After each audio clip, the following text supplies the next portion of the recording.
Mari kita berdoa. Bapa, tiba saatnya kami mendengarkan firman. Kami siapkan hati dan pikiran kami. Berbicaralah. Buatkanlah kami untuk kami dapat seturut dengan kehendak. Amin. Damai sejahtera Allah yang melampaui segala akal, itulah kiranya yang menguasai hati dan pikiran dalam Kristus Yesus Tuhan. Amin. Shalom. Selamat Paskah. Firman Tuhan yang menjadi pedoman dalam perayaan Paskah ini diambil dari Injil Matius pasal yang ke-27 ayat 45 sampai yang ke-56. Saya membacakannya untuk kita. Demikian firman Tuhan.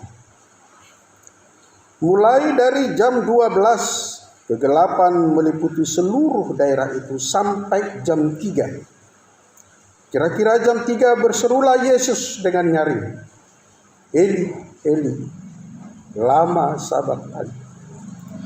Haleluya. Artinya, Allahku, Allahku, mengapa engkau meninggalkan aku? Mendengar itu, beberapa orang dari yang berdiri di situ berkata, ia memanggil Elia. Dan segeralah datang seorang dari mereka yang mengambil bunga karang dan mencelupkan ke dalam anggur asam, lalu mencucukkannya pada sebatang buluh dan memberi Yesus minum. Tetapi orang-orang lain berkata, jangan, biarlah, baiklah kita lihat apakah Elia datang untuk menyelamatkan dia. Yesus berseru pula dengan suara nyaring, lalu menyerahkan nyawanya. Dan lihatlah, tabir bait suci terbelah dua dari atas sampai ke bawah. Dan terjadilah gempa bumi, dan bukit-bukit batu terbelah, dan kuburan-kuburan terbuka, dan banyak orang kudus yang telah meninggal bangkit. Dan setelah kebangkitan Yesus, mereka keluar dari kubur, lalu masuk ke kota kudus dan menampakkan diri kepada banyak orang. Kepala pasukan dan prajuritnya yang menjaga Yesus menjadi sangat takut ketika mereka melihat gempa bumi dan apa yang telah terjadi, lalu berkata, sungguh ia ini anak Allah. Dan ada di situ banyak perempuan yang melihat dari jauh, yaitu perempuan-perempuan yang mengikuti Yesus dari Galilea untuk melayani dia. Antara mereka terdapat Maria Magdalena, Maria ibu Yakobus, dan ibu anak-anak Zebedeus. Demikian firman Tuhan. Saudara dikasihi Tuhan, sebenarnya perayaan Paskah itu 7 hari. Hari ke-8 baru perayaan. Jadi kalau Israel cuman beda tanggal perayaan kita dengan Israel. Kalau perayaan Paskah di Israel itu tetap tanggalnya. Kalau kita tidak, selalu berubah setiap tahun sesuai pengaturan minggu, kalender minggu. Karena ditarik harus pas hari Minggu, hari kebangkitan. Jadi dari hari Minggu, hari kebangkitan, dihitung 8 hari mundur. Itulah Minggu Palma. Perayaan Yesus memasuki Yerusalem mengendarai seekor anak keledai muda. Selama 1 minggu itu dia di bait Allah berkhotbah. Makanya dibuatlah nama minggu itu Minggu Palma, Senin Suci, Selasa Suci, Rabu Abu-abu. Rabu Abu itu di mana di situ Judas berniat mau menjual Yesus. Kamis Putih, Kamis di mana Yesus dikhianati Judas dan berdoa bagi keesaan gereja. Lalu Jumat Agung, Sabtu Sunyi, di mana Yesus masih dikubur, dan Minggu Paskah, kebangkitan Yesus Kristus.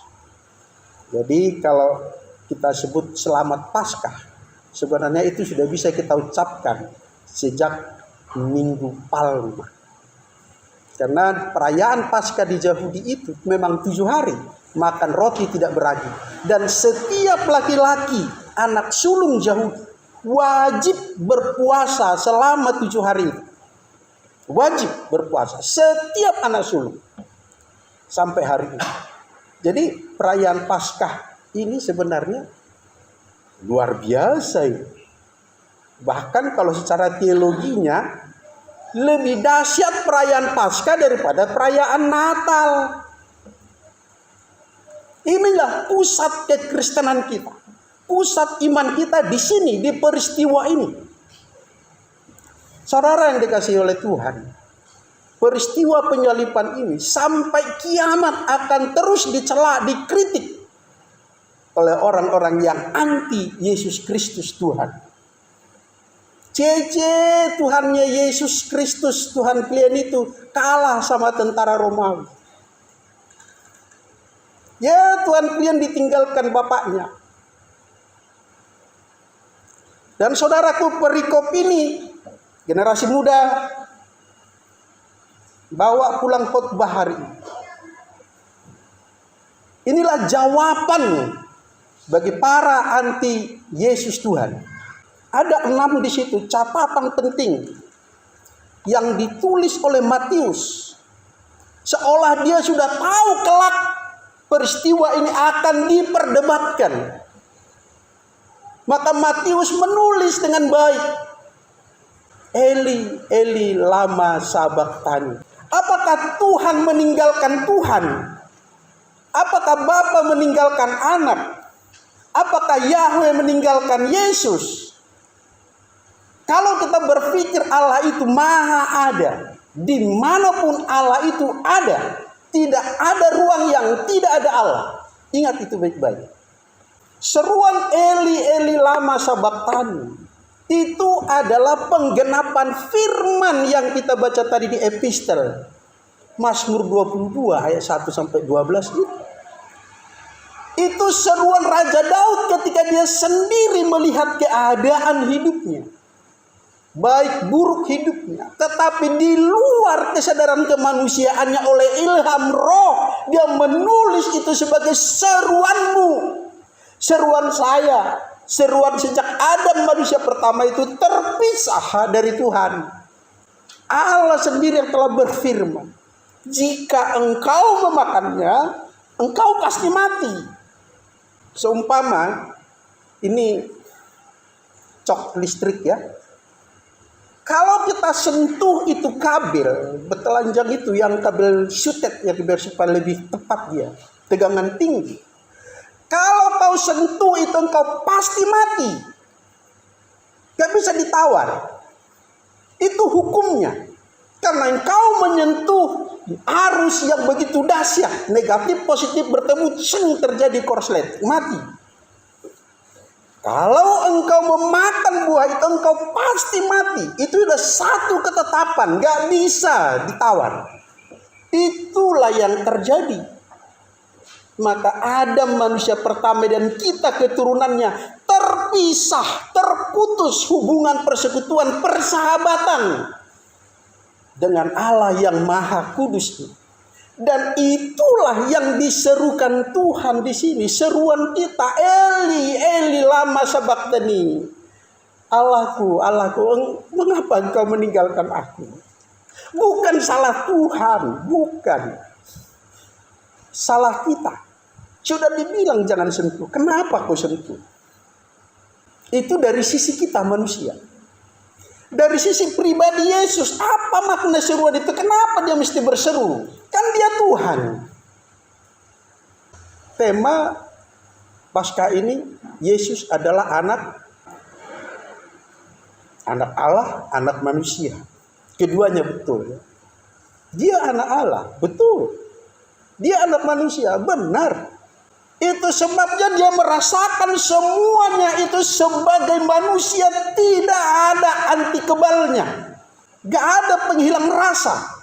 Setiap tinju, setiap tunjangan, setiap pukulan, setiap cambukan, setiap paku dia rasakan, setiap tombak dia rasakan betul 100%. Tanpa penghilang rasa, tanpa bius. Itu makanya dia berseru dalam ketersendiriannya, dalam kesepiannya di tengah keramaian itu. Hanya dia korban, gak ada yang lain. Dan gak ada yang bisa menolongnya, gak boleh ditolong. Itu masalahnya. Kalau ditolong yang kesetrum, yang nolong pun mati. Itu sudah hukumnya. Bagaimana tidak dia berseru? Allahku, Allahku, mengapa engkau meninggalkan aku? Itu perasaan itu. Bukan masalah realita bahwa Tuhan meninggalkan Yesus. Bukan. Bukan berarti Yesus mati, Allah juga mati. Bukan. Masalah rohani. Masalah rohani. Jangan kau paksa mengerti, memahami, ditangkap dengan cara duniawi. Dengan cara natural. Supranatural.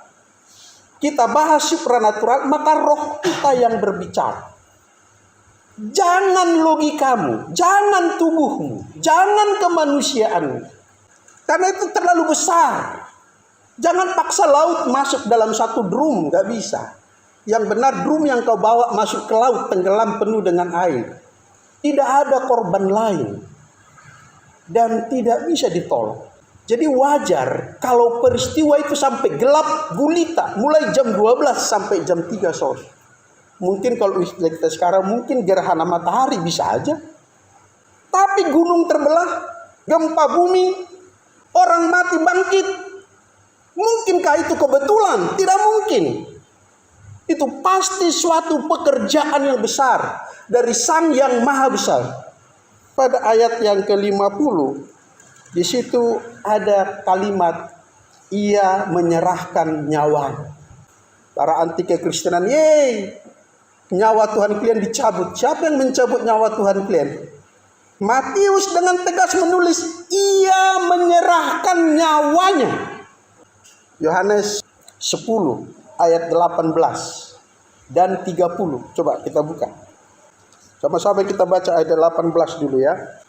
Tidak seorang pun, 1, 2 ya. Tidak seorang pun, melainkan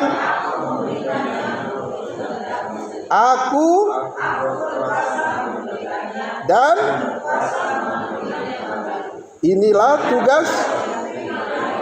Jelas? Ayat 30. Aku 2 ya. Aku dan Bapa adalah. Siapa yang mencabut nyawa Yesus? Enggak ada dalam Alkitab ditulis dicabut, enggak ada. Ia menyerahkan nyawanya.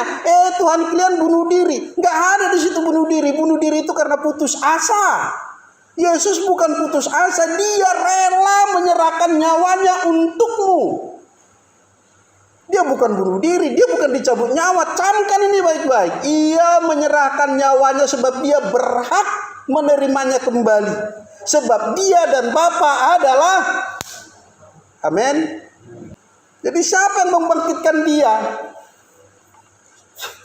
Itu pertanyaan-pertanyaan orang songong, tapi ya itulah kenyataannya. Sampai kiamat nanti akan terus itu dipertanyakan.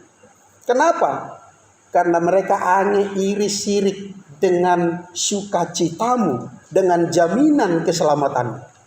Lalu pada ayat yang ke-51 ada kalimat tabir bait suci terbelah 2 dari atas ke bawah.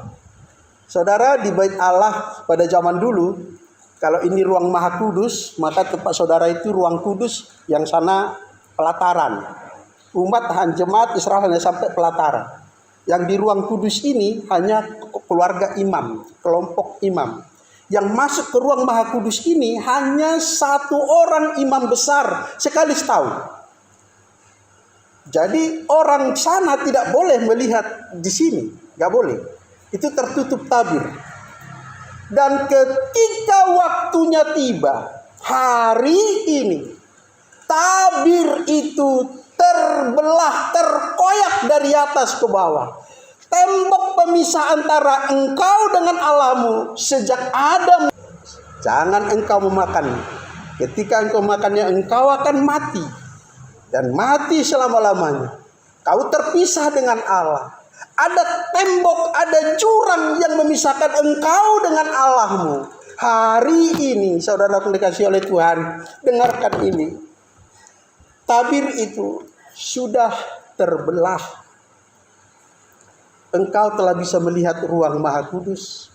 Engkau telah boleh menjalin hubungan dengan Allahmu kembali. Permusuhan antara Allah dengan Adam dan keturunannya diselesaikan di sini. Tabir baik Allah terbelah menjadi dua. Itu 100% murni pekerjaan Tuhan. Karya Allah, bukan fenomena alam. Bukan, sama sekali bukan. Semua punya makna, semua punya maksud, semua punya tujuan, dan dicatat ini hari ini. Bawa ini pulang untuk engkau bisa mempertanggungjawabkan imanmu kepada orang lain yang mengejek engkau, yang menanya soal imanmu perkara penyaliban Yesus Kristus ini. Ayat 52. Orang kudus bangkit, menampakkan diri. Ini seperti dongeng ya. Saudara pun dikasih oleh Tuhan, sekali lagi ini bukan kebetulan, bukan fenomena alam. Ini mutlak pekerjaan Tuhan. Kuburan di Yahudi zaman dulu bukan seperti kuburan di kita, digali ke bawah. Bukan. Kuburan di sana bukit yang dilobangi. Kalau sekarang di Indonesia seperti orang Toraja ya. Nah, seperti itu, cuman Toraja terlalu tinggi. Kalau di Yahudi di bawah ditutuplah pakai batu besar. Ya, saya bersyukur sudah mengunjungi makam Yesus itu dan masuk ke dalam. Jadi memang itu karena orang kaya yang punya, bukan hanya lubang saja, ada ruangan. Jadi seperti kamar. Seperti kamar itu dibuat, masuk ada ke kanan, ada tempat tidur. Karena itu memang kuburan si Simon Arimatea, orang kaya. Disediakan untuk dia itu, kalau aku nanti mati ya disitulah dikubur. Nah itu yang terguling. Nah seperti itulah kuburan-kuburan di sana. Kalau disebut kubur-kubur terbuka, jangan bayangkan kubur di Indonesia terbuka dari atas ke bawah. Bukan begitu. Batunya terguling, nampak gua, lubang, dan nampak di situ ada orang tidak mati, hidup. Oh luar biasa. Setelah Yesus bangkit baru mereka keluar. Kemana mereka pergi? Ke Yerusalem, kota kudus. Bukan Yerusalem Israel itu. Mereka itu bangkit dengan tubuh kemuliaan yang tidak akan mati lagi. Bukan seperti Lazarus yang bangkit dari kubur, udah tua mati lagi. Bukan. Mereka ini orang kudus. Apakah itu Adam? Apakah itu Elia? Apakah itu Musa? Bukan. Mereka sudah di sana lebih dulu. Makanya ada pangkuan Abraham. Ada kan? Ada Firdaus, perumpamaan orang miskin, Lazarus yang miskin dengan orang kaya. Iya. Jadi siapa yang mati itu? Orang-orang kudus yang hidup seturut dengan hukum Taurat. Contoh paling dekatnya adalah pada peristiwa Yesus masih bayi, dibawa ke bait Allah. Di sana ada seorang tua renta bernama Simeon yang menantikan Mesias. Itu satu contoh orang suci. Itu mati. Ada lagi di sana di tempat yang sama Nabi Hana yang seumur hidupnya berpuasa. Ini mati. Seperti orang-orang ini yang bangkit pada peristiwa penyaliban Yesus. Dan sesudah Yesus bangkit, mereka menampakkan diri kepada orang-orang suci di Yerusalem yang baru. Pangkuan Abraham, Firdaus, tempat penantian orang-orang beriman sampai kelak ke surga. Jadi bukan surga itu. Yesus tetap yang sulung. Kan Yesus yang sulung. Yang mana yang sulung? Orang ini duluan mati, duluan bangkit kok. Bangkit kemana? Mereka bangkit di Firdaus tempatnya. Bukan surga kekal. Bukan. Itu di pangkuan Abraham. Abraham belum ke surga. Hanya Yesus yang dari surga, mati, dikubur, bangkit, naik kembali ke surga. Bukan ke Firdaus. Bukan ke tempat penantian sementara. Tetapi tempat di mana kelak kita akan ada. Pada penghakiman nanti. Orang-orang di Firdaus. Kalau kita masih hidup pada kedatangan Yesus. dibangkitkan tubuhnya dari kubur, kita diubahkan dalam sekejap mata, dibawa ke surga yang abadi. Setelah ada masa kerajaan 1000 tahun, ini sekilas saja. Setelah kerajaan 1000 tahun di bumi, kita dibawa ke surga abadi, gak perlu lagi ke Firdaus. Tapi kalau kita mati duluan, ya ke Firdaus dulu.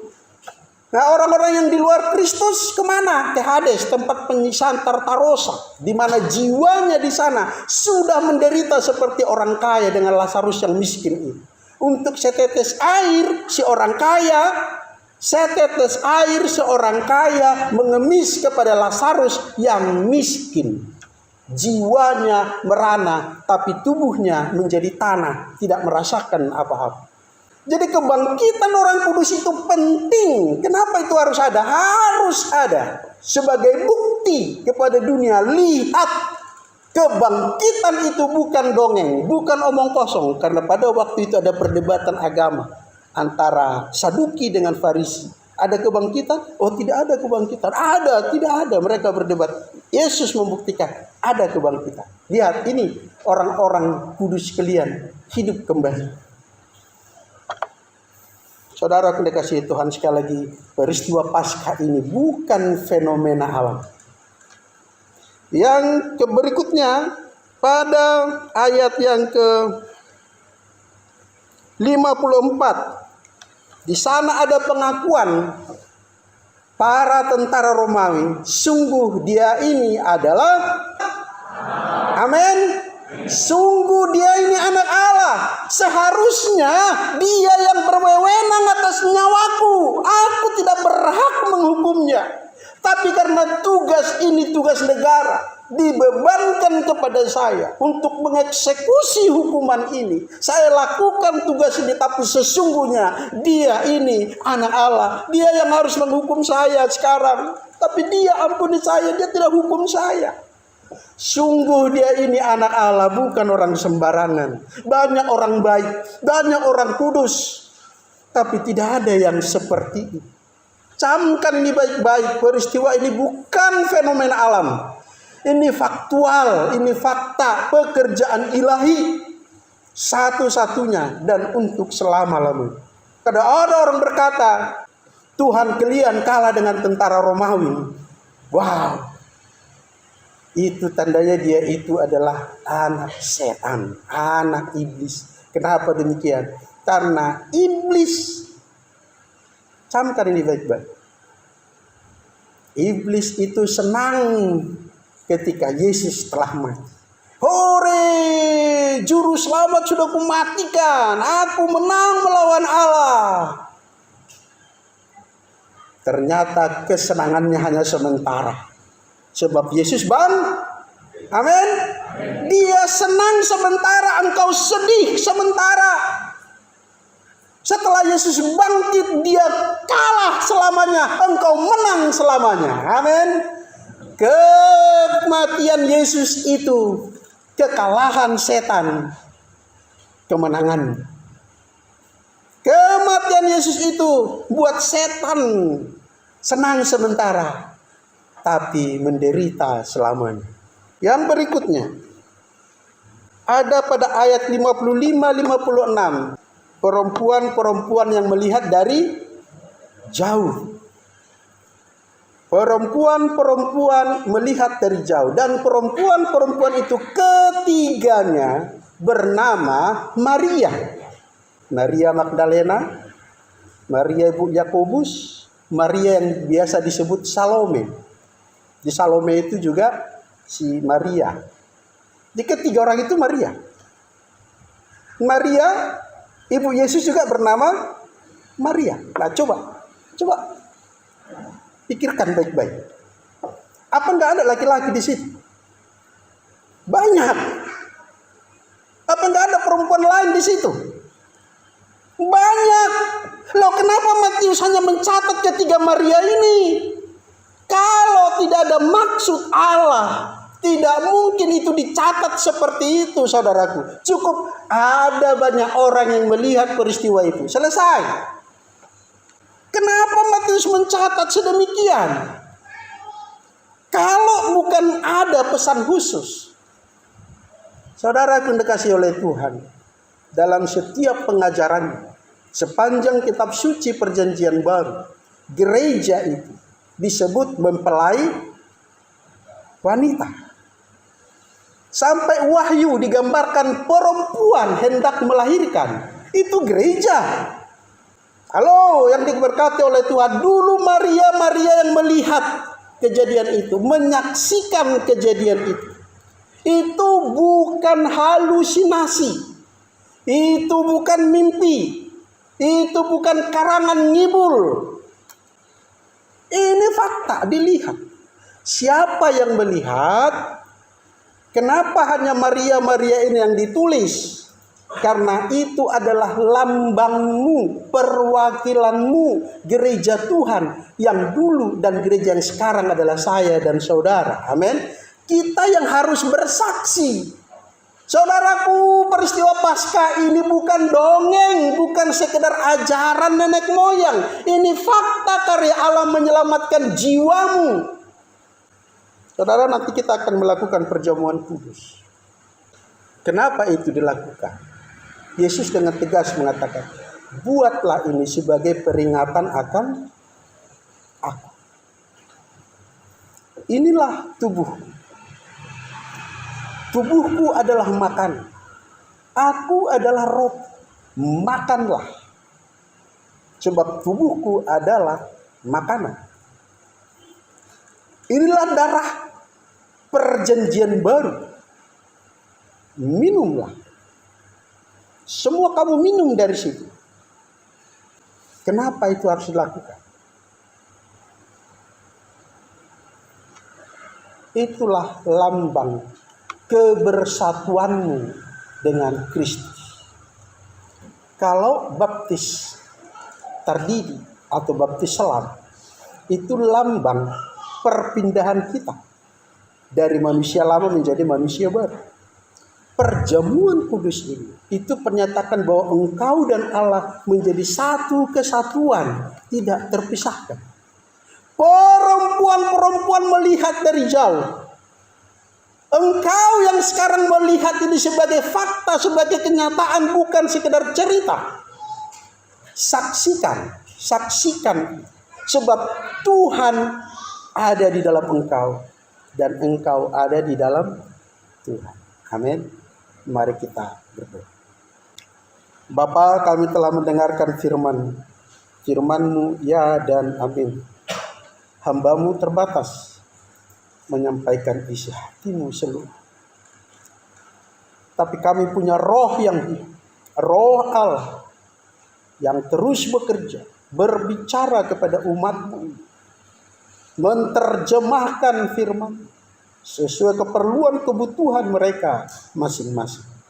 Terima kasih, Pak. Dalam nama Yesus kami berdoa. Amin.